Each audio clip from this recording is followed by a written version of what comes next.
Good. Okay. Let's just start from the beginning here. Okay, nice and fast. Okay, give yourself some space, guys. Okay. Yeah. Knees up. Shigo. Go. Ah. Cool. Joy. Sa. Shigo. Ro. Shi. Ah. Go. Joy. Sa. Shi. Okay, so to the side. Magic knee. Asa. She. Half step. Go. Then make the right foot, back, step. Then you're a shrunk. Okay, just up. Just up. Okay, so every from here, we're not touch here. Ray, don't you touch. Ray is I'm here. Ray is in Japanese, it's a symbol. Anybody called Ray? Anybody called Ray? That'd be great. Anyway, Re, R-E is that. Down and flick to the right. So Ray, no G is the character, no is the character of Ray, stance. So Ray no Jidachi is the character of Ray, which is that, stance. And so if you look to your feet, it should be down and then to the side, down and to the side. So Ray no Jidachi. So like, well, it's easy to remember if you're Japanese, but like this foot should be in line. Don't mistake it between that and like half neck or actually heel off the ground. Heel is off the ground. Both heels on the ground, both feet flat, always on the back leg of course, but Ray no Jidachi. Was that? Okay, so from Ray no Jidachi. Then you want to sink in and squeeze this ground, prepare the block magic line. Then you're blocking, you feel like you're blocking Jordan Sotuke. Comes to Hikite, then this Churapa Rai. So this is Gakuzuki, right? Not Kaguzuki. So we just watch. So like this is Chokuzuki, right?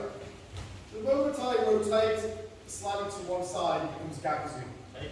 This is Gakuzuki, this is Gakuzuki, this is Gakuzuki, this is not Gakuzuki. So don't go from Manjimai, don't do this. This is, if you're going to do this, you have to do Kakuzuki. There's no connection here. There's connection here, there's no connection here. So Chokuzuki, Gakuzuki, there's a 90-degree angle between your chest and your arm. So this is Chokuzuki. As soon as I start to play with one leg, we call it Gakuzuki. But still, the connection between my chest and arm is the same. If I don't make that connection, then I have to make Kaguzuki, which then uses my pec and my lat. This is supposed to be lat. This is pec and lat. But this is nothing. Do you understand? Right. So from Manjigamai, first of all, you're blocking Joran Sotuke as you prepare, and then in. And there is a rotation there. Now I'm fairly flexible, I can do this. If you're not, then do this. But don't do this. Don't follow the superficial shape, follow the principle. Okay? Yeah. Are both of those kind of technically acceptable within different organizations? Say it again. Is Kage and Yaku both kind of accepted in different organizations?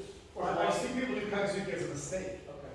I've never seen anybody with any legitimacy teach Kaguzuki. Because it's not Jion. So it's Gakuzuki. I think if you find looking at your sense of karate, it's described as Gakuzuki. Okay? Okay, one more time, guys. Real touch. Okay, so Yish! Block, punch me! Ransom! She! Half step. Then hand and foot together. Go! Then maintain back steps. I know well. Okay, some people will go to Zenkusuke because they're the same as Beikyo. But traditionally, this is always kokutachi and maintaining kokutachi round. Okay, one time.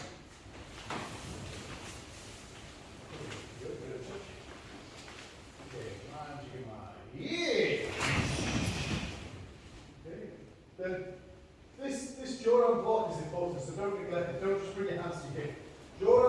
Okay, cool. Knee.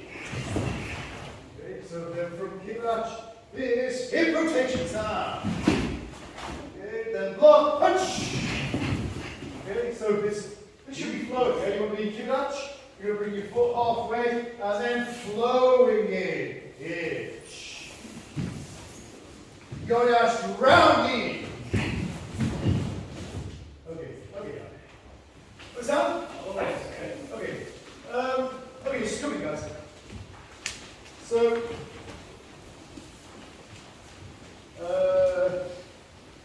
yeah, a couple of important points. First of all, the manjigamai, this hand is always on the outside. Don't bring it, well, actually, that's not true. So, HDKI, Kanazawa Sensei Group, HDKI, Kanazawa Sensei had a habit of bringing this inside and out. Jake says that's right. Yeah. So, he's the only one. That's the only group that I've ever known do that. But tradition manjigamai is just a symbol of manji is a symbol of a shrine. Man is the shape of the stamp, Ji is shrine, so the stamp is the shape of the shrine. And it's like, most people know it as a swastika, but it's obviously we've reversed it. But this is a 10,000-year-old symbol. That's like can be seen throughout all different civilizations in the world, 10,000 years old. And it's known as that, but let's call it manji because that's what it was, manji. So like the original manji uke would be like this, looking on karate, and it was considered to look like the shape of a shrine. So they called it manji uke or manji gamai.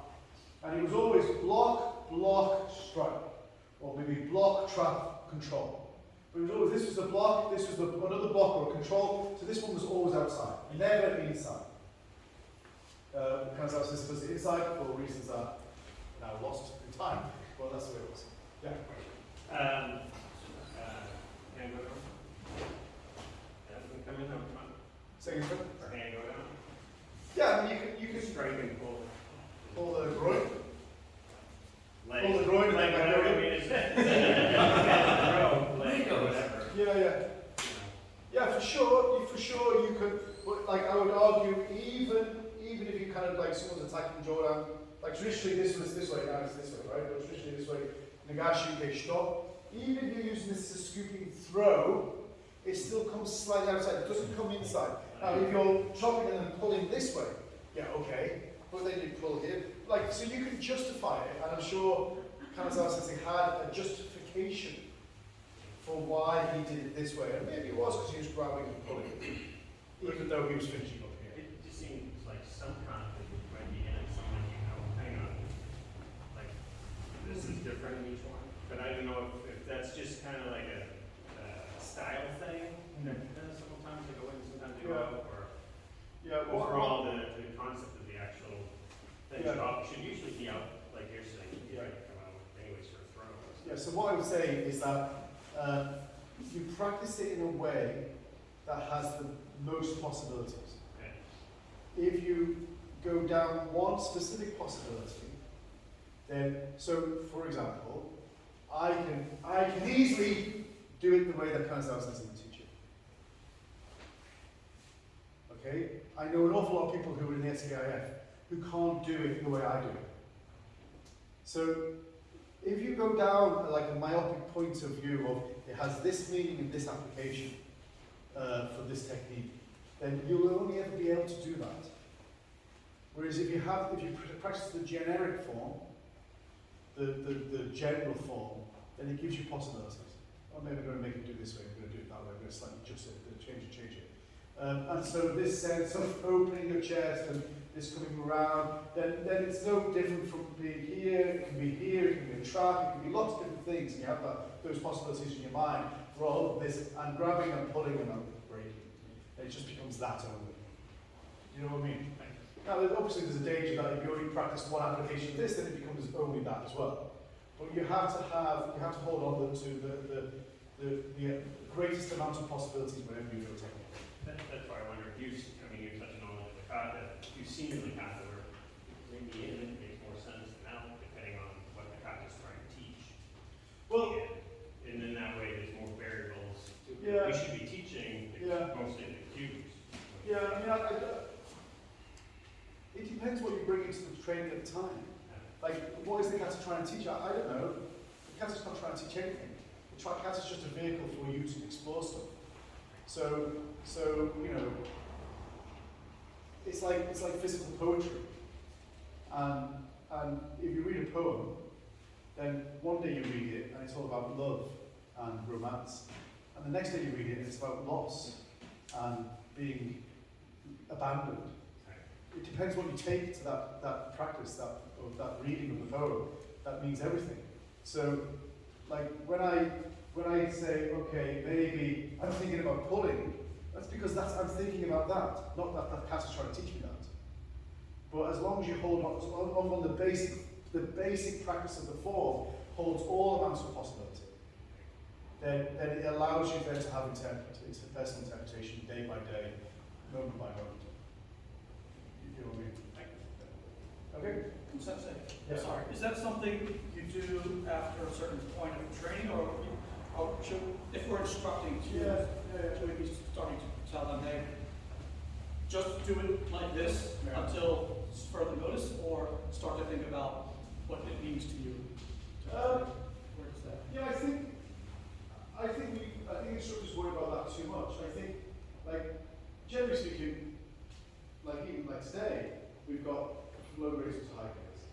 And, you know, I'm talking about all these things. Sorry, Mr. Orangebelt. Mr. Orangebelt was like, is thinking, is he stepping with his left foot first or his right? Yeah. So, like, they will hear what they need to hear for their grade. So I wouldn't worry about it so much. But what you don't want to do is talk in absolutes. Because somebody's going in. And then in, like, you know, I'll go back in a full audience and you'll be a brown belt. And you'll go, oh, I remember all those years ago you said that, and now I really feel it. Rather than talking in absolute, you must do this, it means this, it means this, it means this. And then in 3-4 years' time I go, oh, now you have to give me personal interpretation. What? I thought there was absolutes here. So you don't want to do that, yeah? They'll hear what they want to hear. Okay?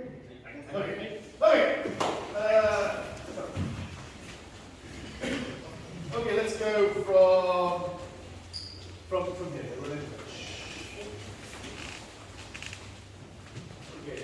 Okay. Cut the blockage. Then cover, punch. Then knee. And down. Machine. And go. Okay, one more time. Then, okay, guys, just watch from this point. You want to have a certain flow to this, yeah? Half step flow. So this kind of, not only with your hands, also with your body. So from this point, you're just opening and grabbing. This, both the scamming. And elbow in. This is like IQ position. This is like being able to ride with the elbow. So don't overextend too much. This is the finish position. Yeah? So from this point, first load and then flow. Then from here, you'll maintain your back stance as you make Noriyashi. At the same time, this is coming round. And, of course, extension. But you want to think about it as a bow, although you shouldn't, because you want to maybe think about how you would naturally have that position. I mean, much better.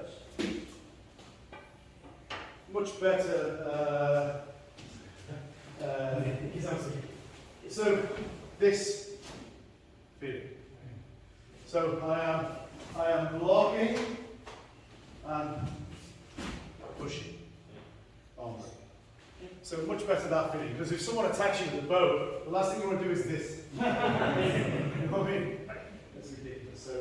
But it is quite useful in terms of the form of the course. But what I would say is this flowing and hitting is the perfect harmony. What's that? Any questions? Fist line for the strike. So you're just coming down. Yeah. So it's not a punch, a strike. No. grab, control. Now you can, like traditionally, I have like this because it traditionally had the idea of like a bow stab, but really I'd have the idea of grabbing someone's arm, not grabbing it such like this. You're exerting pressure this way onto the joint. So that form is just a natural conclusion. You just answered my question. Okay. Anything else? No? Okay, one more time. Okay. Ich, die, San, Chi, Go, Rock, Jump, Chich.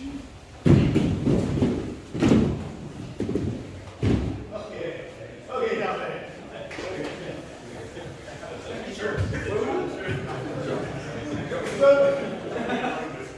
So guys, what are jumps in kata?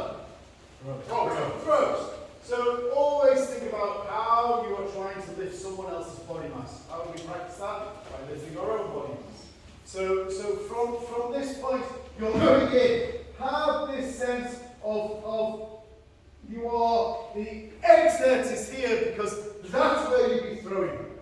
You understand? But the effort is here, not like just the height of the jump, but the lifting of your body mass, as in lifting someone else's body mass. Yeah? You'll see people going into Zenkutsu now, traditionally it's Koku Stach, and of course you're landing in Koku Stach. You can even just rotate into Koku Stach if you're past the jumping days, if you're back easy as well. But really it's not that important. Just have that idea of lifting and throwing. You understand? Right.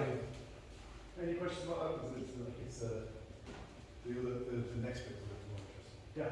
When you're landing in backstance, do you land on the front foot first and then No, land so on the back foot? all jumps landing at the same time, with the exception of Meikyo, which is more advanced straight play. So only Meikyo you land your front and back foot. All of the jumps, feet tail. That's it. Anything else? So what would your idea be for a throw? Yeah, like I think no different from NP.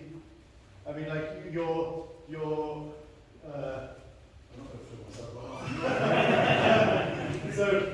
So like if I wanted to apply just with the throw, then maybe I would kind of have this attack and then going in, and then from here, throw it.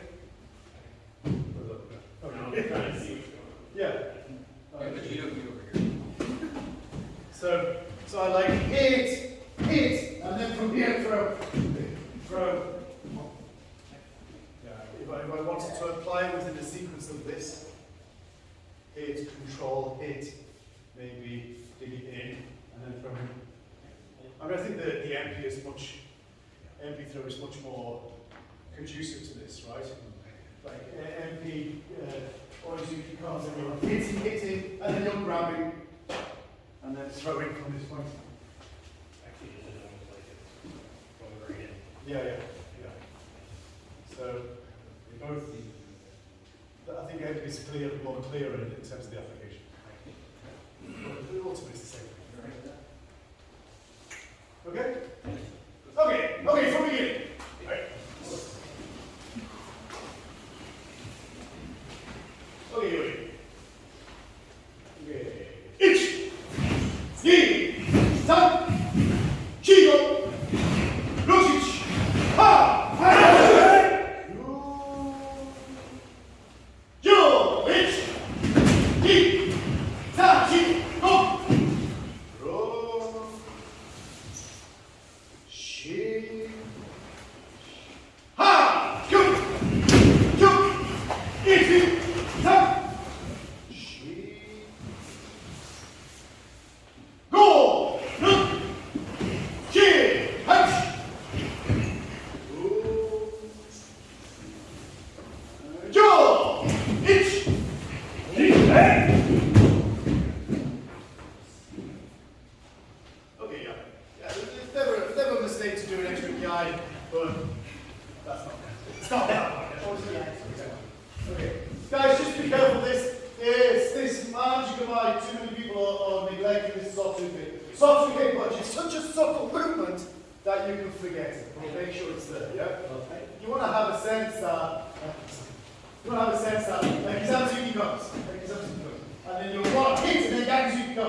that sort of sense. So this cover, whether it be Jordan or Shotokan, like that depends on the punch, but generally speaking, the catch is Jordan, cut in, and this Shotokan Barai entering. Oh, that thing, yeah, so don't do that. Okay? Okay. Okay, so we jump next shot is. Okay. Use up some space. So, you're getting gagging, yeah? You're getting gagging here to the side. Okay, so from here, this kick, head pitch. Directly. Then direct sound. She go. Look. She catch. Back a little bit. So from here, shot. So direct, yeah? Direct, yagi, then direct knee. Okay, then depends on, you don't want to take a huge step, and you want to be in a good strength touch here, and so there's really only a little bit of entry of doing that cross. Okay, pause and say, she, walk, she, touch. Okay, let me see.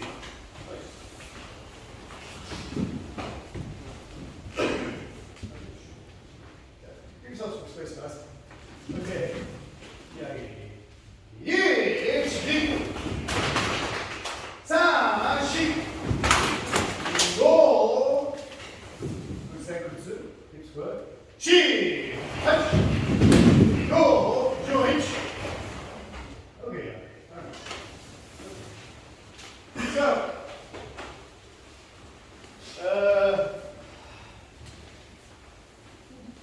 what I would say, like these punches, right? I'm seeing it when they're doing the Uchuke, the Hanski, and also this palm lunge at the beginning. There's a lot of flickiness going on. So try to, like, there's a difference between a snap and a flick. You know, a snap or a whip, or snap has that kind of fast movement with weight behind it. A flick is just a fast movement. So be careful that you're not flicking your techniques. They are snapping, of course, but have mass behind it. And so it's always that balance between form and relaxation. Form and relaxation. Sometimes you've got to dial the form a little bit to make sure it's correct and accurate. Sometimes you've got to dial it down a bit so it's free. But you're always looking for that balance. Understand? Yes. Okay. Yeah. Kiagi. Then, like what I would say is you're just loading that leg and you're loading that arm to produce this position. And then once you're doing that, you're just going to release. Yeah. Hit that position, release, and then make sure you're being able to drive forward into that point. This next one is a little bit different because you're coming into yourself and changing direction. So you're trying to get this position. Like, so you think about Kibach and take sure when you do Namiach, it's exactly the same position. It's like still in that same position, same feet. So I'm doing that, I'm doing this preparation at the same time, pulling, I'm hitting that point. And then from that point, I'm releasing for the Kiagi. So try to avoid this kind of action. Try to have compression, expansion. Compressing into that leg, expanding. When you've done it just there with the first kick, it's kind of easier. You're in an easy position to compress and expand. This one is a little bit difficult. First one, you're compressing and expanding and you're 90 degrees, and so you kind of get away with that kind of ease, yeah? Whereas this you're doing a 180. This thing is a little bit more difficult. But it's like just supposed to that. Is it the same feeling in Konkudai? Kind of that. Yeah. Okay. Yeah. Anytime we do this, the only difference, the only one, like Sochin is saying, doing in Pian Yondan where there's a half step, makes it easier. Because you go with that. You can't know that, you know, the second Kiagi, because you're coming into it, it's kind of, the momentum's already going that way. Whereas this is back forward. But try to avoid overly going this way and then that way. Because people will come this way and then struggle to change. Squeeze go. Yeah? Then, really, from here, you try to be a good stance rather than a narrow stance. Then from here, there's very little movement in your stance. If you end up in a narrow stance, people start to step. And like, that's not wrong. You might change the aim set a little bit, the start finish points a little bit. But really, there's something to be said about just locking into the position you're in. And you can change it. Any questions? No? Okay. Guys, just pair up. Just check your partner's jump in. Just have a quick look, see if the. Well, okay, let me give you a few things to spot. Coming up on the kick, not using the hip, so it's kind of like a side-on my-getting, rather than kind of using your hip, so you're snapping in.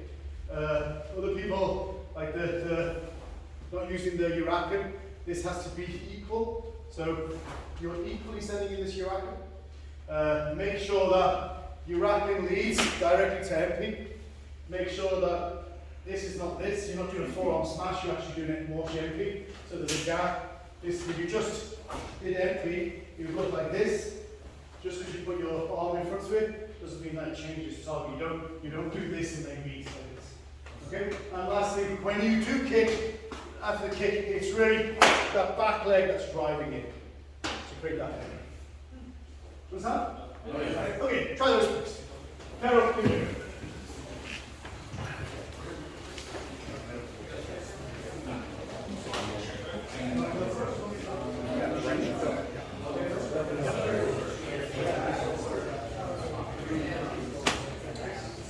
There we go, partner! We move forward in a whale. Try and it's like put your body here. Sorry,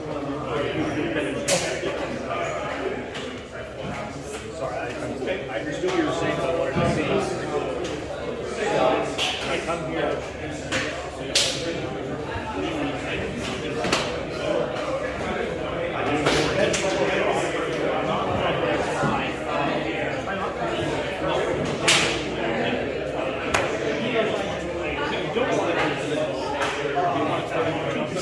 It's upright as possible.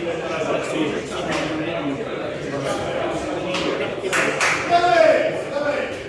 Guys, okay, get your partner, find a wall, put them on the wall, get them to stand straight, and lift your leg up. Okay, put them into lower yoke getting position, have their hip on the wall, and then just lift until they say stop. Okay? Then that's the height that they should be kicking at, no higher. Okay, check that. Because there's an awful lot of you who are, in order to kick higher, dropping the hip, and you're kind of doing a maigiri with your foot turned slightly. Okay? Just try to figure out where your limit is, and that's where you kick. Understand? Good. Fine. Find a wall. Do it. You can do the wall thing because he said something.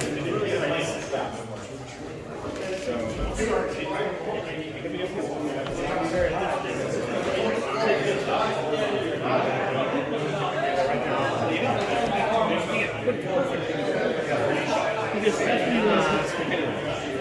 Yeah, a little bit.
about it, but just bear in mind that, first of all, yoke is a very new kick within Shotokan, and doesn't really exist in many other styles. So Kokomi does, but Kyagi doesn't.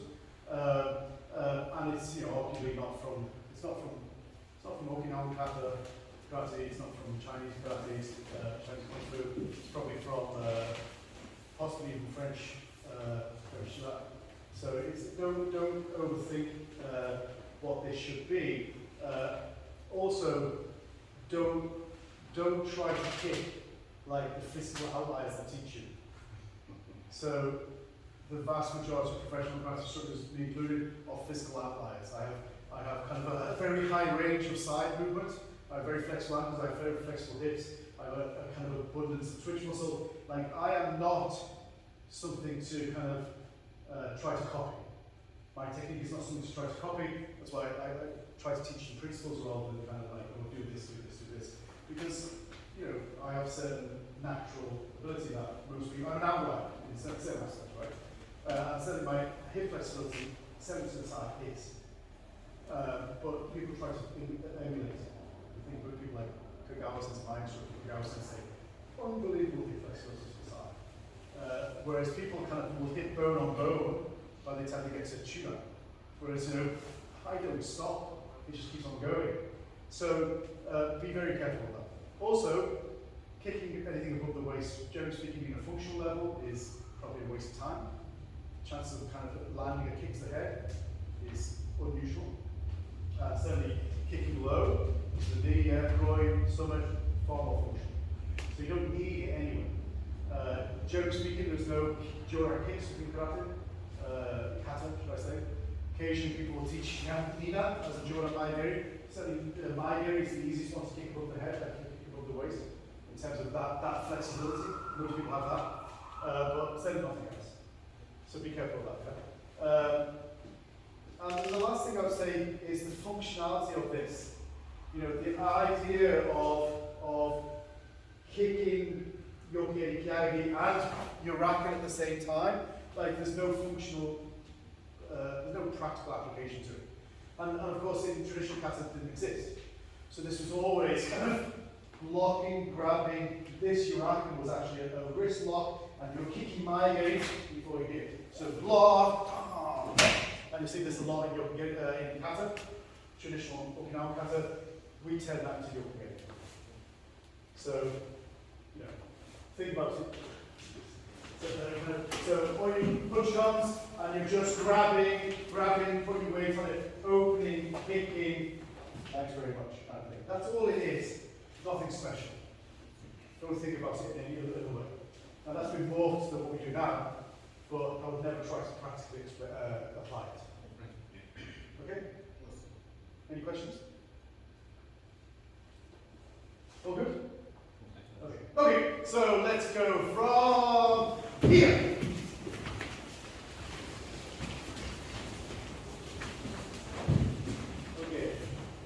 Okay, so jumping. Inch. Knee, up. Chi, go.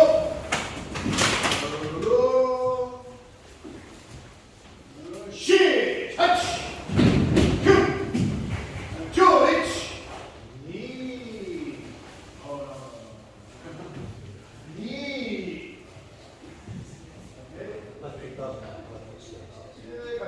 Okay, Sam! She! Okay, yeah. Okay, so, just watch. This is not a jump. Okay, now Yahara famously turned it into a jump, because it's like when he was young, athletic, he can spring up, land out. But traditionally it's not a jump. So you step back, you block, you punch, you punch. From here, you're blocking and covering, and you're hand dash. All I'm doing is lead to getting and dropping. This lead to getting drop. Then kind of stay low before making shoulder. That's all I'm doing, yeah?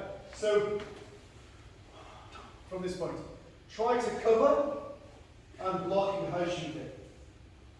Then, as quick, like this is more of a whip. You're just whipping, dropping, and then staying low. Understand? Understood. Any questions? This is not straight on. No. All HDKI is like, I mean, yeah, traditionally they would do it like down, right? But yeah, it should be slightly right. Yeah, traditionally we turn. Now the form is much straighter, but that's how nostalgic you feel. So yeah, but not straight, but not bent enough that you lose range. Like almost straight, not straight. Anything else? In some organizations, when they make a shoot, they do it. Yeah. I think it's just because they want to jump. And it wasn't jump, so like you see, you want to have the sense that like okay, so easy first, easy. So you want to have this sense that you're blocking, and then from here you are taking this leg gently. So he goes, and then from here your arm as he goes, boom, down. All your body mass onto that. As his face fans. As you right cross. That's the general application. So you want to have that sense. So I'm shifting, I'm blocking, taking the leg, and putting all my mass onto his arm as he goes down. Arm break, face plant. Nice. The best application I've ever seen for that. Say again? The best application I've ever seen for that. Yeah, that's it. No jump. Essentially stays in place. I'm watching you, you have your front foot is staying basically where Yeah, it is. but really what I want is my centre of gravity, like this X nicely marks the spot. Yeah, I really want to kind of keep my centre of gravity where it is. yeah, So from here, like my centre of gravity is still there. yeah. So Your foot comes back slightly. Yeah. Okay. Yeah, but think about your centre of gravity. Oh, it's like, Where that kind of down. And then your feet will just land. What's the foot position for the next move after that? Just so from this point, depending on your flexibility, but you want to stay low as possible. Center of gravity still stays there. Yeah.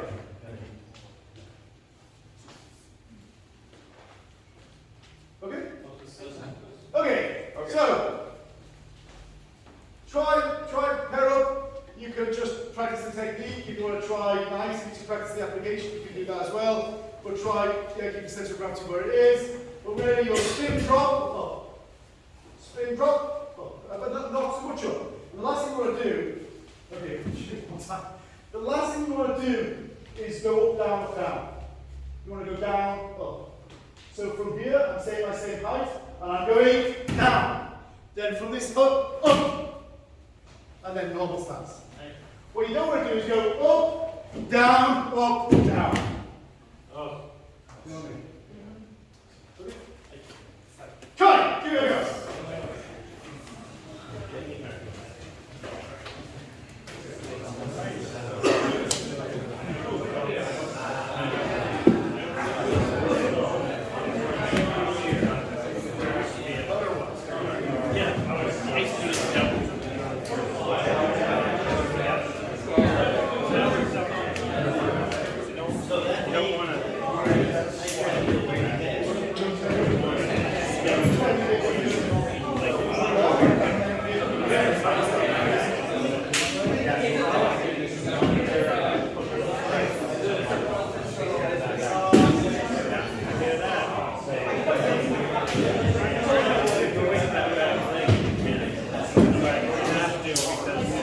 So it's the same as this. Right? You can't go down.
in the 70s, it was still like the Wild West of karate.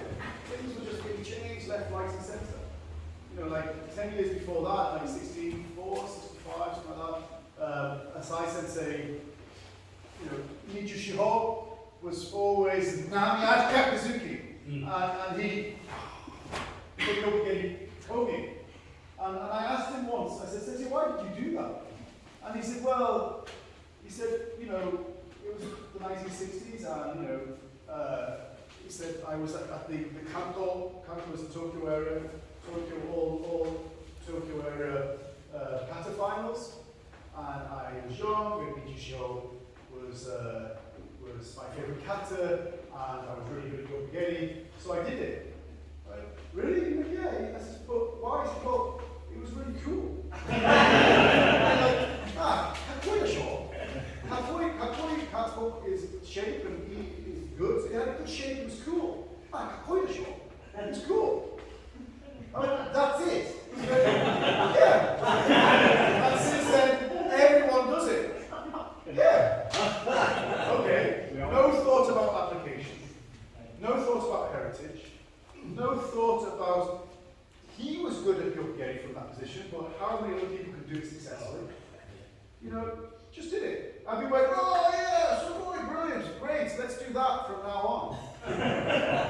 So it's the Wild West. Anything went. And then over years, it's been standardized. Over years, you know, Nakayama Sensei wrote his books, and you know, they had discussions, oh, should we do this, should we do that, like, okay, let's standardize it, because now it's not personal presentation, now we've got to teach it to the masses, all over the world, different languages, different cultures, so they had to standardize it, and then it was set. But you know, like, I think certain things slip through, and like this jump being one of them, that I don't think that's quite good. And so we can, and still a lot of people in Japan didn't do it that way. You know, Yohara and a few others did it that way, did it for competition, so then it kind of percolated through the West because they saw him doing it for competition. Because you know, it was done really generously. So we have to kind of just be careful. Okay? Okay! From the beginning. Okay.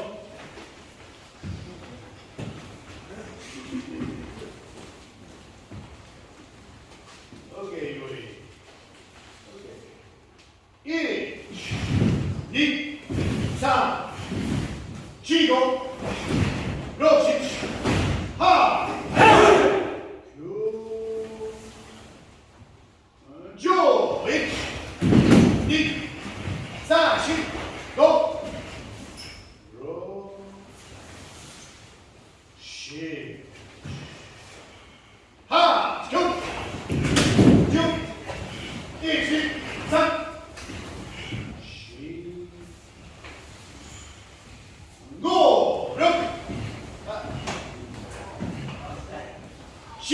2、3、4、5、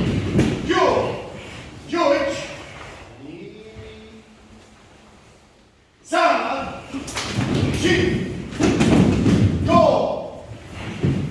round which you get it up, or is it 7、8、9、yeah.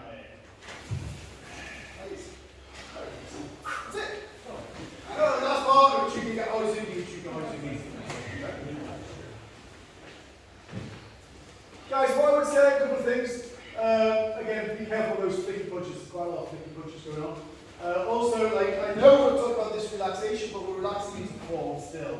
So no half turn. Relax and have this engagement here. Don't have it too loose. Because although we're not making handy, but we are making, like, we're making this hand, so we're making form with this hand, this should be form. If this is relaxed, then this should be relaxed. You're basically making you come out. Okay. But you're making engagement here, so make engagement here. Oh, so it's a hand, but still. Yeah, be careful with the PIDs, of course, especially that second one. Second one, it's so easy just to not use your hip. Try to drive your hip in so your knife edge of your foot is horizontal. back, it'll go 45 degrees, no matter how flexible. That's to be careful. Yeah.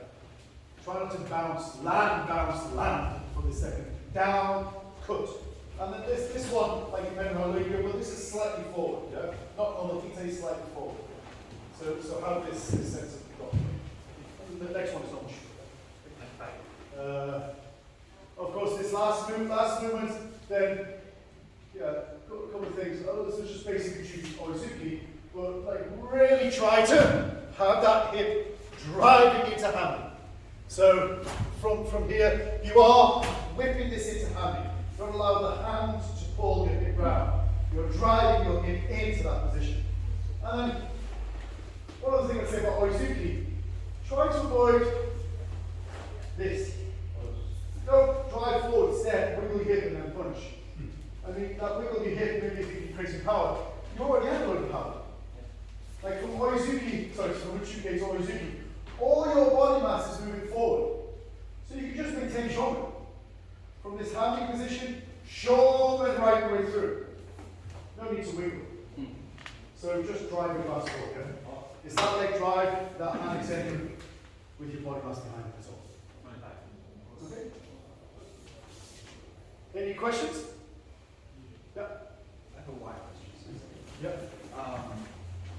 We've been talking about the different ways the Shotokan form has been broken, opening really far, these kinds of things. At this point in your practice, why do you still do Shotokan? I don't think I do. Okay. I just tend to be me. I'm being me. Progression of what you learn.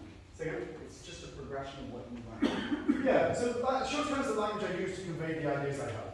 Okay. I mean, I don't want to get too philosophical about it, but like, we all need vehicles of communication. And the kateki honkumiti aspects of the axiomatic truth of Shotokan is the vehicle I use to convey ideas I have. But ultimately, I just tend to be me. So I long gave up the dogmatic orthodoxy of mainstream kind of Shotokan, but I still obviously can do that, and I still can convey ideas through that narrow bandwidth, but hopefully giving people greater ideas of the possibilities. But ultimately,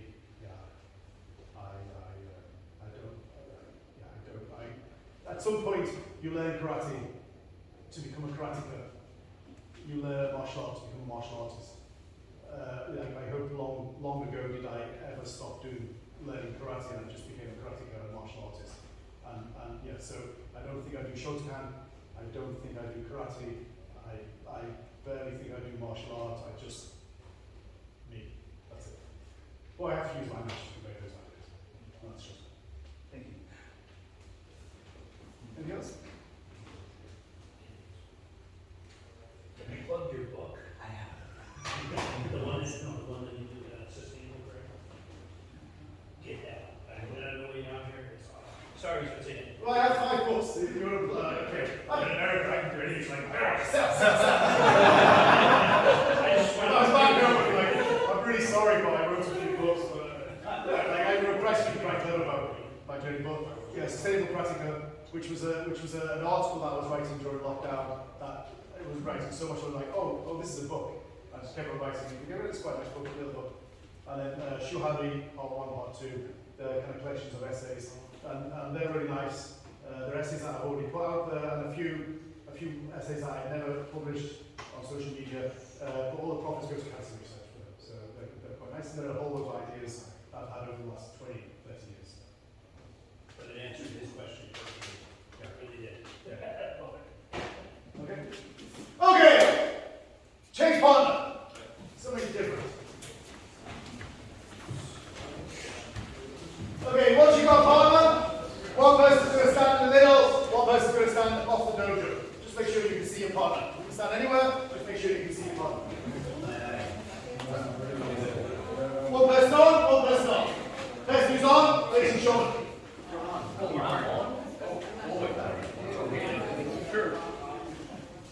Okay.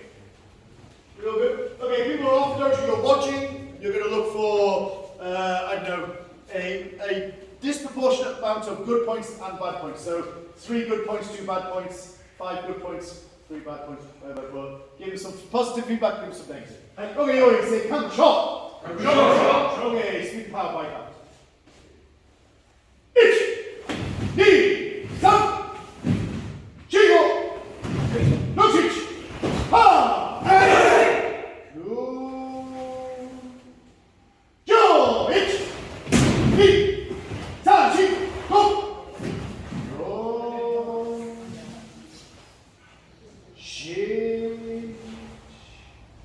1, 2, 3,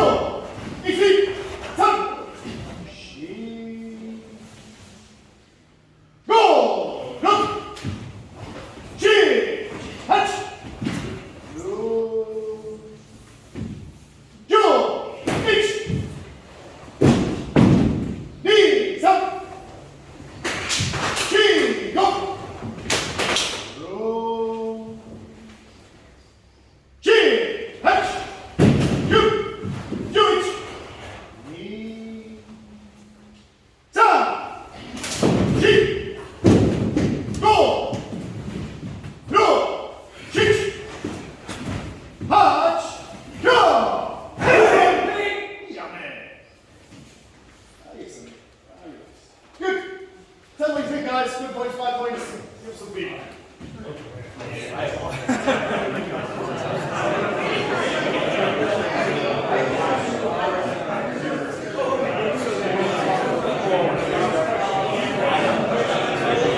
5, 6, 8,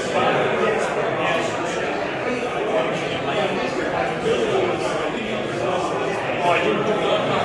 10, 1,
you mentioned a reflex that prevents the muscles from hyperextending. Yeah, gold knee tendon infection.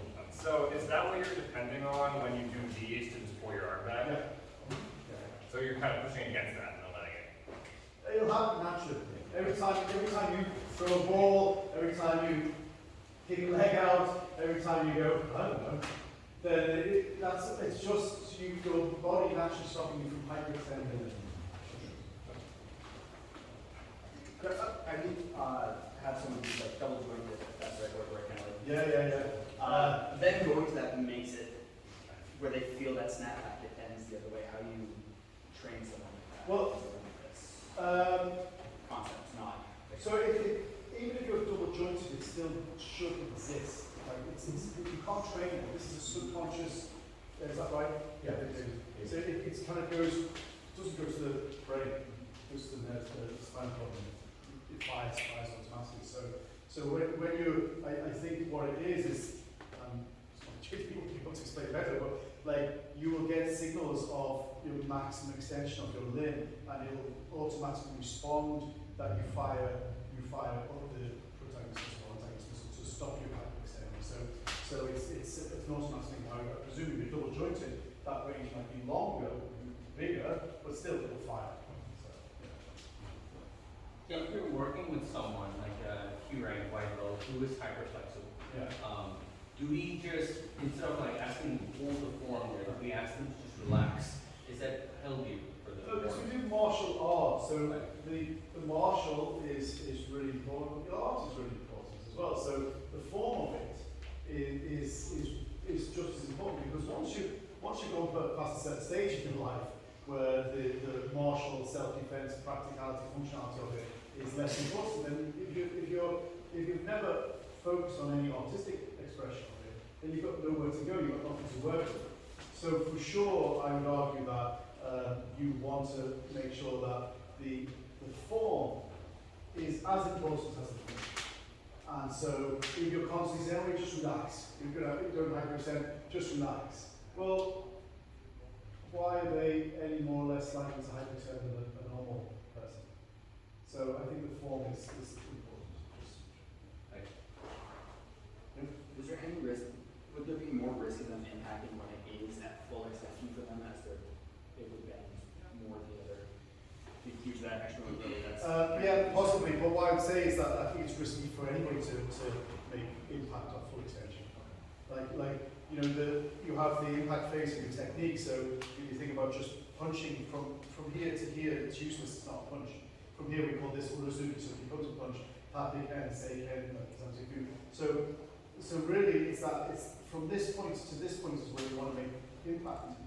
Like if I'm ever going to punch something, then I never want to punch at full range, because the chances of things buckling and breaking and being forced, I always want to punch at that middle range, always. And so any impact work should never be a full extension. Thank you. Yes? No? Okay, so we have like, I don't know, 8 minutes left. So, I will, okay, stand up. Please go ahead, stand up. Okay, break. I will give you 20 seconds break, you get a drink, you come back with vital questions you want me to answer about any technique for the last 8 minutes. You've got 20 seconds. 19. Think about questions. 15.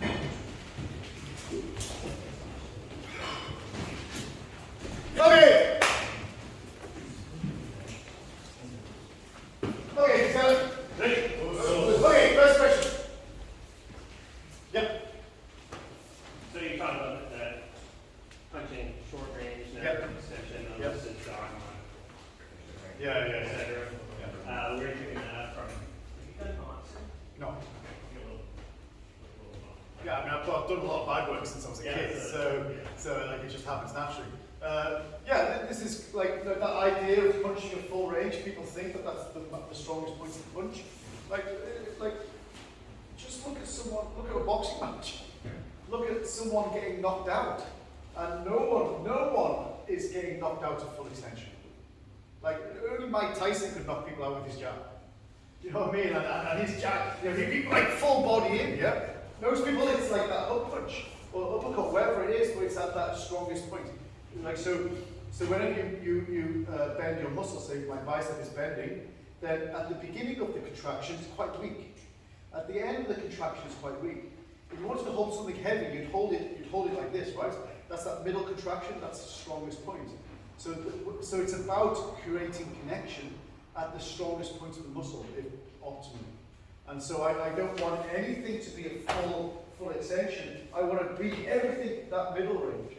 So my extension of my leg is middle range, my rotation of my hip is middle range, my squeeze of my abdomen is middle range, my extension of my arm is middle range. Everything is middle range, and that's where I make impact, because that's the strongest point of connection, which means I'm able to transfer my mass optimally. So I get the most potential mass into it. So you're continuing to go through the target.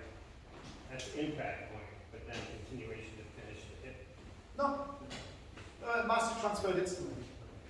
So once you've hit it, it's gone. So the next thing you want to be doing is relaxing, and you don't want to force your way through. It happens instantly. They stop you, you don't stop them. Hitting them, hitting their mass, and you connect, that stops you. Then you can be sensitive, you do something else. You don't try and force your way through. You talk about, you talk about penetration. Yeah. Not historically, crying. We don't hit stuff, so it's like, well, we don't get in the fight, we just stop. Yeah. So you don't feel that continuing motion into penetration into something. As though you hit the bag, you're still going to get it to move, right? There's a relaxation, there's not a continuation. Okay. I think there's a difference. But like, having said that, like, people punch differently. So like, like I was punched a lot in Japan. and Kagawa Sensei's punch was like a sledgehammer. Yamaguchi Senpai was like being punched by a bunch of needles. Like, oh. Asai Sensei, he'd punch you, and he'd like this, and he'd like, oh shit. And he'd like, I don't know what he just did then. There was something evil about it. There was something that went deep through me. So I think at a level, you start to kind of have your own personal, like Kagawa Sensei, as much as Kagawa Sensei, as much as I think the world of him, amazing karateka. He's like what you guys would call a jock. He's like a sports guy and like perfect kind of athlete. And you say you do something amazing, and you say, Sensei, how do you do that? Well, I don't know. I just do it. Yeah, I don't know. So he's like a bit, and so there's no sophistication to him. Asai Sensei, evil genius. Wouldn't trust him as far as I could throw it. And he was only little, so I could probably throw him a little bit. Wouldn't trust him at all. Evil genius. But he hit you, and there was something not quite right about that. But his soul was damaged. Yeah. So, look, at our level, there's things happen. But I think basic mechanics, body mass, impact, that's it. And then you can work from that point. So if we apply that to Kimawaza, we're stepping forward, Oizuki, we step forward. Yeah. Our point of impact should not be here. No. Everything's already slowed down and stopped. It should be more here. So even in Kimo, as we're training, we should be thinking about impact. And then, to me, that means that Kibe is just so I don't kill myself. Yeah. I don't fall over. For instructing the Q level, is that something we should be sharing, or? Yeah. Okay. I mean, like, I think over. the key on form is practicing connection at the most extreme point. Can I still connect when I'm in a long stance with my hips driven into shoulder, when my hand is fully extended? Can I still connect at this point? But in reality, if I was going to punch something, if I was going to do Oizuki, then if I slowed that down, it would be here. Now, and that's where I'd punch. And if it wasn't there, then I'd make the form.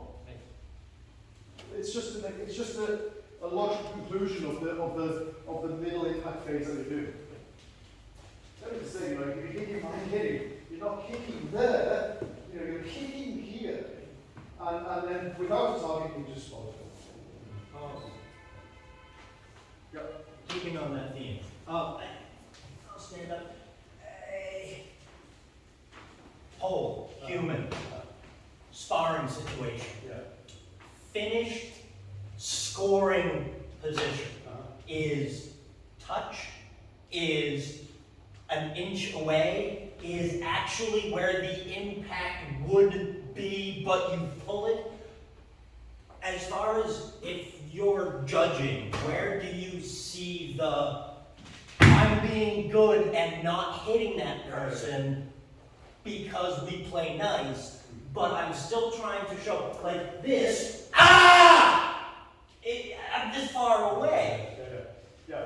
So, of course, like in Shotokan competition, now we have this concept of single net, like stopping, so it's like a centimetre and a half, like a half inch, whatever it is, an inch, whatever it is, away.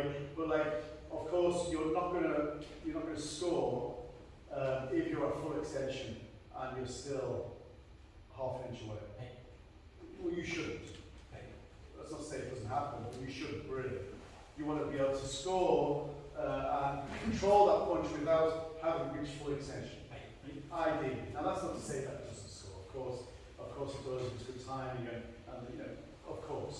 But generally speaking, you should be looking for kind of this pullback. And for sure, you know, you can have full extension. You can have, you know, full extension and a little bit of extension and everywhere in between. Like you should be able to kind of control that.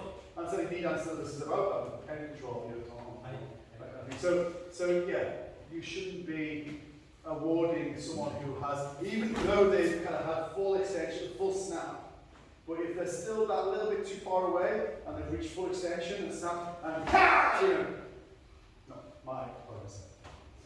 But you know, out of all the things I'm interested in karate, competition is the least of my interest. But like if I'm refereeing, that's one.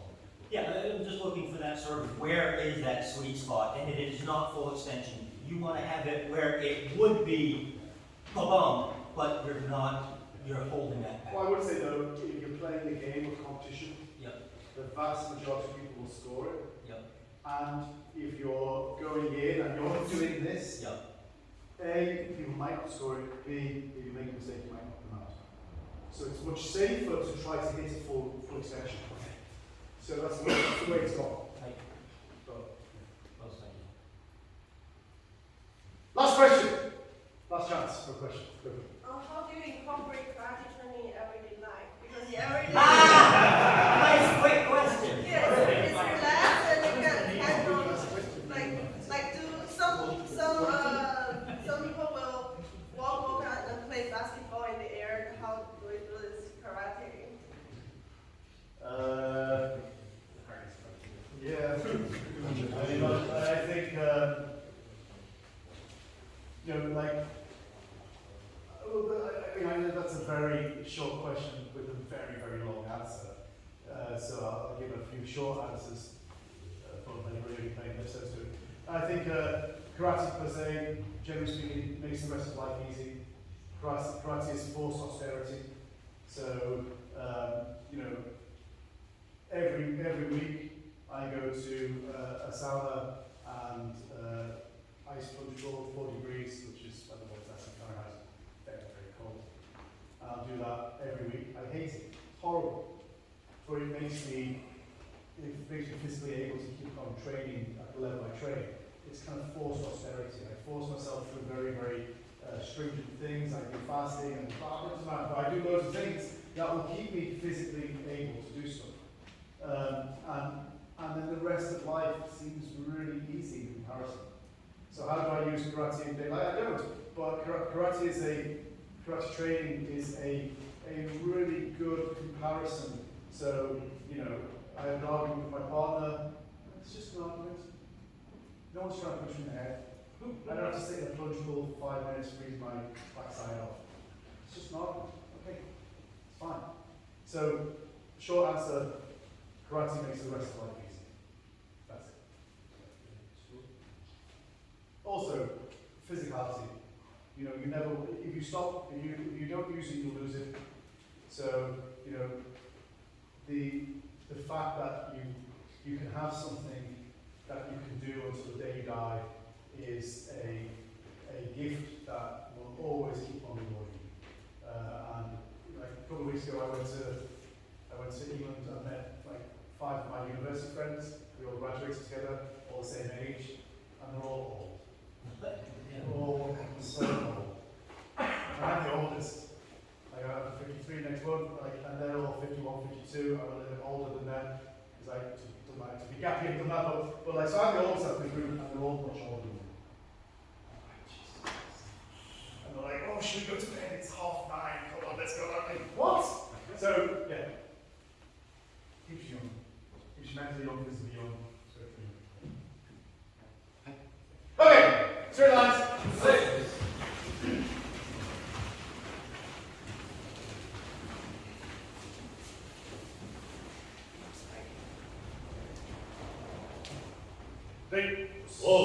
Okay, thanks guys. Thank you.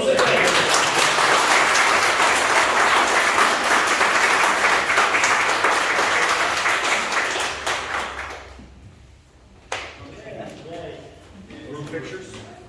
Group pictures?